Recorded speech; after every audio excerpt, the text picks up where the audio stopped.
little bit deflated, a bit more deflated than usual. You're breaking up again. And Statman, how are you? Hey, I'm doing, I don't know what it is about today, but I am in a fantastic mood. I'm feeling lighter than I have since last October when I started this podcast. Just in a good mood. I'm not 100% sure what is the source of it all, but I'm feeling good.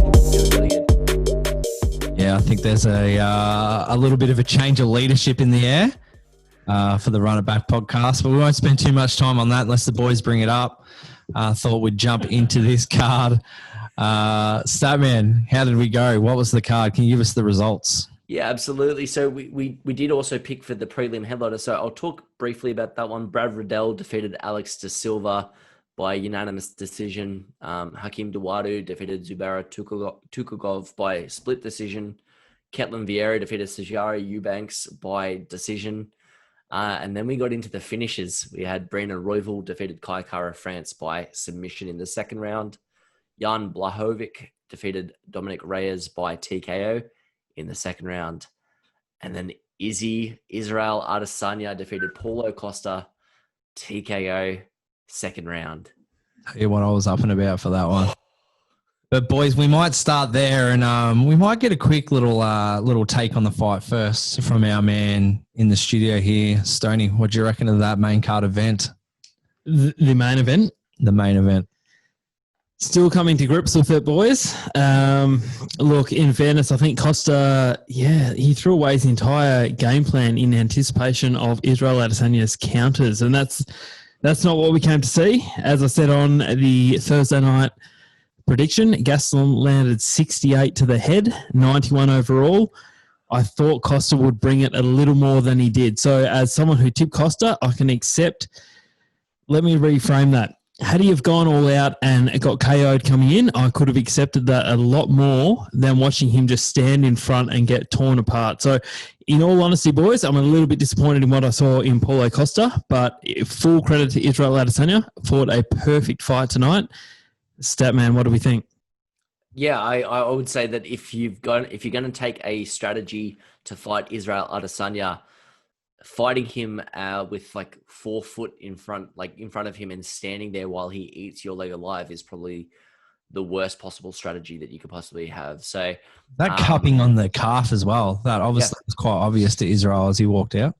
Yeah, I don't know if Costa had like some leg injuries or anything like that, but he obviously wanted his legs to be ready for the onslaught. And I don't think that you can't take those leg kicks. And I think what Paulo Costa was doing was conserving energy to fight in the third, fourth, fifth round. But if you absorb that much leg damage in the first and second, you won't have the ability to explode in the third, fourth, fifth. He needed to check the kicks hard, and it looked like he was putting weight on his leg and absorbing the kicks, hoping that he could just wear out Izzy's legs. But obviously, wasn't the case. Credit to Izzy, obviously huge counter striker that both Yoel Romero and Paulo Costa, two explosive, aggressive fighters, both decided to play it a bit more safe. I think that's a huge credit to Izzy's counter-striking game.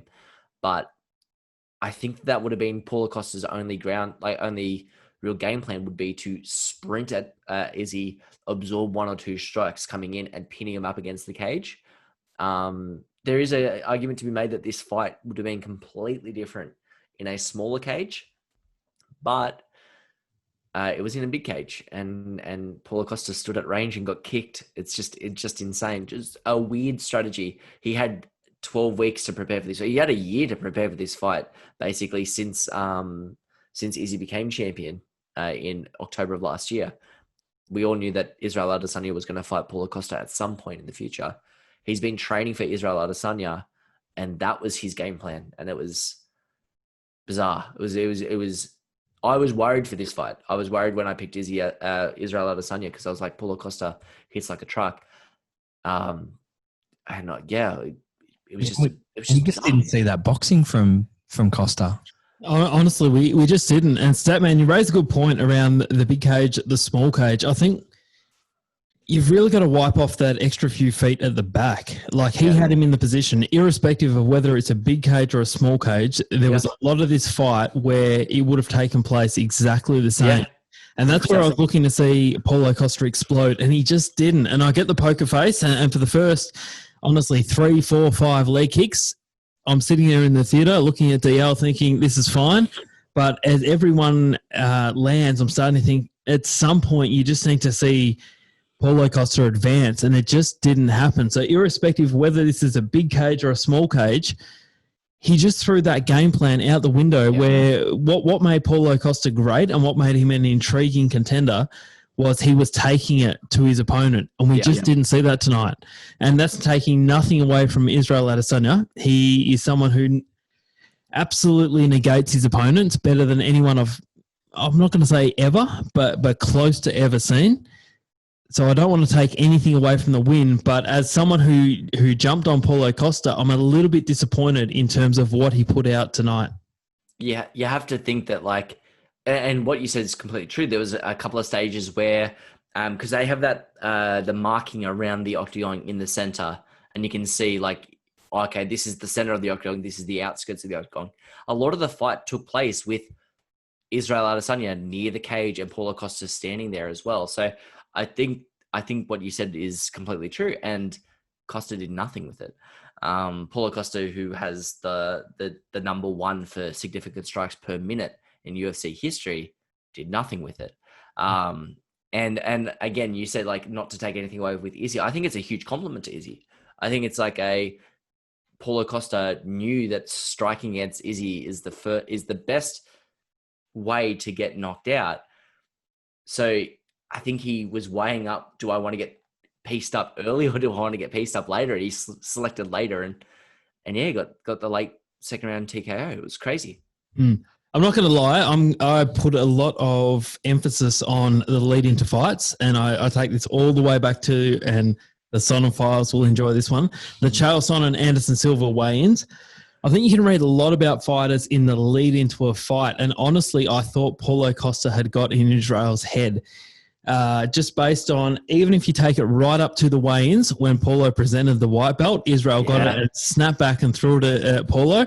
I thought Israel is disconcertingly agitated by Paulo's approach. The fight couldn't have gone any differently, and I did not predict that. I thought Paulo had won the mental battle coming in. The way the fight panned out was the complete opposite. I think Paulo really bought into the fact that Israel is going to wait for him to come forward and then counter. And as a result, he didn't come forward. Yeah, it's a big one. It's a bitter pill to swallow, being someone who obviously put a lot of stake in Paulo Costa, but I accept it. Israel clearly the better man on the night. It was even the walkout itself. I turned to my partner and I said, Izzy's not dancing. Izzy's barely singing. He looks a little nervous. He didn't do the death note. He didn't put Paulo's name in the death note book. And I was like, oh, is Izzy off his game here? Nah, he absolutely wasn't at all, which is crazy. And maybe Costa got. I want to hear like a breakdown from his team. I want to hear a breakdown from Paulo Costa what their strategy was in this fight, because from what I can see, it was stand at range and try and counter strike Izzy, which is not Paulo Costa's avenue to victory. And now that I think about it, like Paulo Costa doesn't really have a huge avenue to victory in this fight. It is rush forward and strike while absorbing the strikes that Izzy's going to land on him during that, but he just didn't do that. And like, yeah, it was an odd choice for a game plan. I'll just jump in quickly because they'll give me the wind in, but I saw the walkouts as well, and I actually kept going with that mindset that Israel not playing around, maybe playing into the hands of Paulo Costa, thinking that Israel, this is not the Israel we've seen. He's coming out a lot more serious, a lot more focused at hand. All the great wins we've seen from Israel to this point, he's been very relaxed, very jovial. We didn't see that, and I thought maybe this is emphasising my point that Paulo Costa's won the mental game. Once we got in the octagon, it was a completely different story, boys. Boys, we might move on to the co-main. How did we see the Dominic Jan fight play out? Statman. Oh, well, it was pretty much how I saw it. So, Dominic Reyes, good fighter, and I said it in the group chat to the boys. I picked Dominic Reyes in the John Jones fight because I thought that he would present troubles to John Jones. If they had a rematch, I would have gone, even if Dominic Reyes got the win, which I think he should have gotten, I would have taken John Jones in the rematch because I think that John Jones, having spent 25 minutes in the cage with him, would have been able to work out the holes.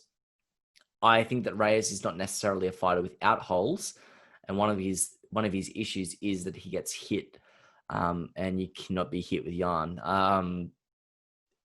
It was a pretty clear round one for Jan, I thought as well. And at the beginning of round two, I thought Reyes was doing a better job, and then Blachowicz just annihilated him. And it was roughly how I saw the fight playing out. So nothing that surprised me, nothing that the only thing that surprised me was that it happened the way I saw it happen. Normally, 9 times out of 10, when I predict a fight going, yeah, this is definitely how it's going to happen, it doesn't happen. I'm like, oh, now I'm surprised. So I'm surprised that I wasn't surprised, really. Boys, I'm surprised that Statman predicted it as well. To be honest, I didn't see it going that way. I thought Dominic Reyes would come out and land the volume, and that's not how it happened. I always understood that Jan could have landed the big Polish left. I didn't anticipate he would come out and land the volume that he did. I thought that would be on the other foot. I thought Dominic Reyes would come out. I thought he would land more strikes, but I thought Jan would land the volume strikes. Yep. In the end, it was Jan who landed the volume plus the significant, and I didn't see that. So credit to the Statman.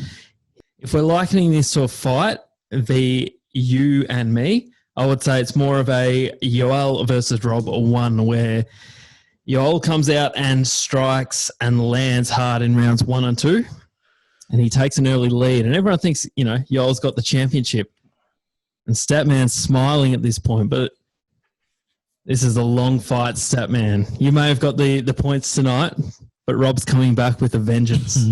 There's still 3 rounds to go here, mate. And look at you with that goofy smile on the screen. I see that. This is far from a done race, my man. But congratulations tonight. You're off to a great start. You're a worthy number 2, mate. You're a worthy number 2. You're a worthy number 2. City Kickboxing was split the difference tonight. So we had Shane Young and Kai Kara France went down. And then Brad Riddell and Izzy Adesanya took home the gold with that one, so that was good. Look, Kai looked great, but Brandon, he looked like Brandon Royval looked better than I thought he looked even in his first fight. I thought I was confident going into that fight, but he blew me away. The striking frequency. It looked like he didn't want to stay still for 2 seconds. The variety of strikes, the creativity with submissions as well. The spinning back elbow while rocked was clutch. I am a little worried for Royval's future. He's very hittable.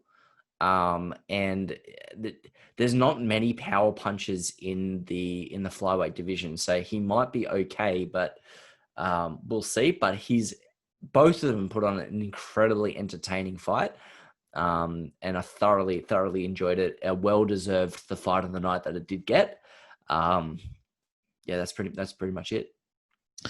Early on, DL, we're in the studio, we were watching it. I don't know how, but somehow it seemed like it was all going our way. There was the double hit, there was the drop, there was the wobble, and I thought maybe this is just 1-0 for Stoney, but never underestimate a raw dog. That's what I took from this one. The raw dog prevails.